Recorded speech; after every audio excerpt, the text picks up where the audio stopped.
A special unboxing today. It's not what you expect.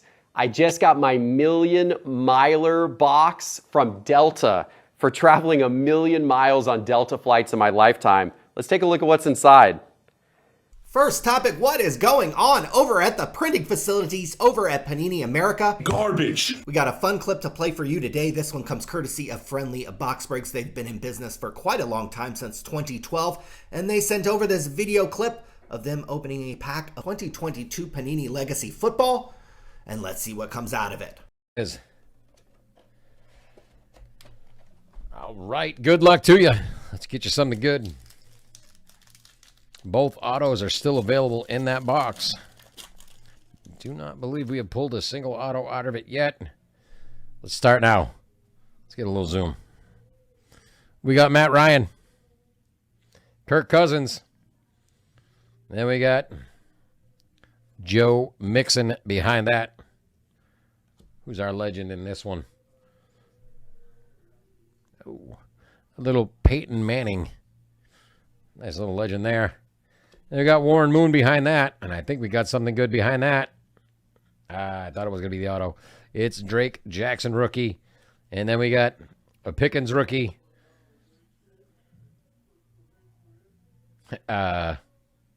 What?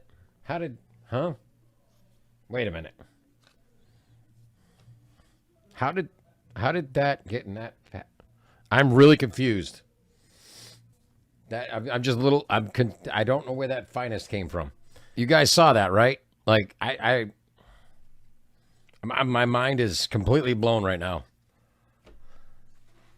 I got to call the boss man in for this one. Hey, Joey, you may want to see this. I want to know what the explanation is. Like, I want to hear this one. No, it's a job for Sports Card Radio. Yeah, you ain't kidding. So a couple things I do enjoy in the moment, how they know this is something we'd like to show on this channel. So I appreciate that, and I appreciate you sending the video clip over. Second thing, how does a Topps Finest soccer card end up in a Panini football product? I mean, companies like Panini and Topps have been known to share printing facilities, so it is actually something that could happen. Another pack to put in there. The bigger picture, and this isn't breaking news, many people around the hobby and content creators have been covering this, the decline in quality control of Panini products lately, whether it's the wrong patches on cards, cards coming out in poor condition, the lack of customer service, the way Panini has handled redemption cards has left a very poor taste in collectors and even dealers' mouths. So weird things happening over at Panini America. You got Topps soccer cards coming out of NFL football products. I'll put a link in the video description to Friendly Box Breaks website and a link to their full video if you want to check it out. Very nice, classy presentation. Oh, check that out. Right off the bat, a $250 Delta gift card.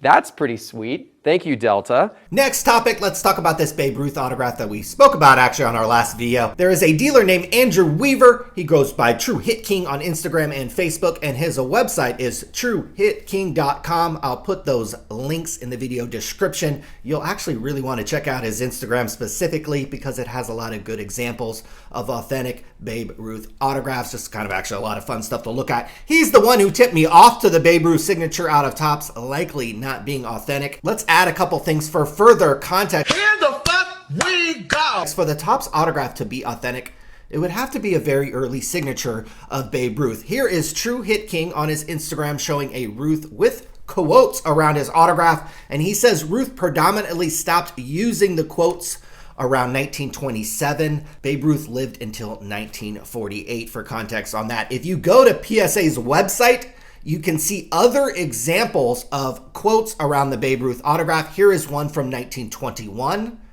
Here is one from 1923. Again, on PSA's website, they mention during Ruth's battle with cancer at the end of his life, Ruth's nurse is believed to have signed a large number of items on his behalf due to his failing health. In my opinion, the signature on the Topps card doesn't look old enough to be from the 1920s. And if you compare the signatures to the other examples I show, you can see some differences in the signature as well if you really kind of study it. Topps probably has the full document that this was cut from, so I'm sure they are looking into it. Perhaps they will respond, perhaps they won't. It doesn't really matter to me.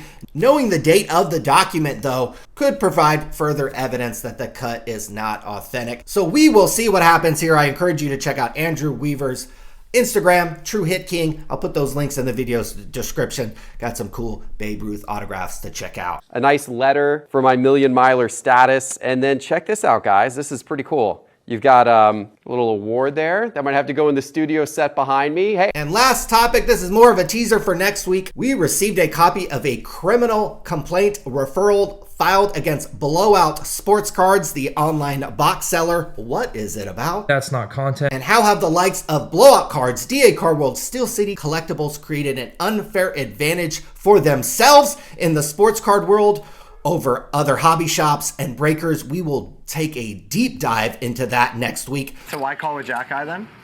First of all, We found a prominent card show promoter also dipped into that sweet PPP money. That's drama. We'll dive into that next week. We also got some crazy information about backyard breaks. Oh my God! Oh my God! And their connection to a very, very well-known company and a very shady company in the sports card world. And they are providing backyard breaks with product. Leave your comments who you think that might be. Wow, we've got some investigating to do. We've got some football to watch. Hopefully your team wins this weekend. And until next week, boy, we got a lot of things to cover right here on Sports Card Radio. You're going to want to stay tuned for that.